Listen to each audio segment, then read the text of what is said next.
Bugün Beynəlxalq Qadınlar Günündə əziz qadınlarımız üçün iki arzum var. Birincisi, mən sizə 10.000 dənə keyfiyyətli dava arzu edirəm. İkincisi isə mən sizə incikli olmadan yuxuya getməyi arzu edirəm.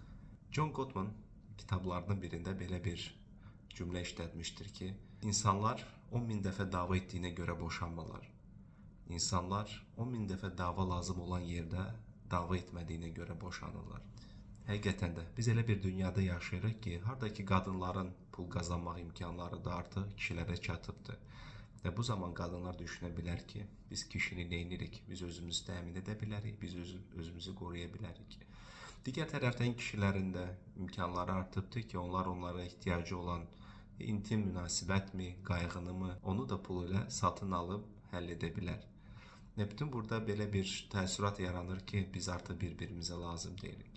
Lakin Esther Perel son məktubunda bunu qeyd etmişdi ki, bağlantısız və münasibətsiz biz əlbəttə ki, həyatı sürə bilərik.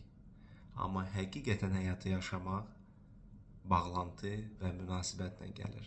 Əsl xoşbəxtlik çox keyfiyyətli münasibətlərin qurulmasından gəlir. Lakin bu keyfiyyətli münasibətləri müasir dünyada qurmaq üçün siz 10.000 dəfə dava etməli olacaqsınız. Çünki ideal yoxdur. Heç kimə 100% yaraşmır. Mənim insanım deyilən bir şey yoxdur. Mənim insanımı biz özümüz düzəldirik. İdeal münasibəti biz özümüz düzəldirik. Və bu düzəlmə nəticəsində bizdə kompromislər olmalıdır, empatiya olmalıdır bir-birimizə qarşı və davalar qaçılmazdır. Bir cütlükdən soruşurlar, onlar 60 il bir yerdə idilər. Deyirlər, sizin uzun və xoşbəxt ömür yaşamağınızın sirri nədir? Qadın cavab verir ki, biz incikli olaraq çarpaya girmirik. Əgər lazımdırsa səhər saat 6-7 kimi davamızı edəcəyik, lakin sonra barışacağıq və ondan sonra yalnız çarpaya gedəcəyik. Buna görə əziz qadınlar, mən sizə 10.000 dənə keyfiyyətli dava və inciklik olmadan yuxu arzu edirəm.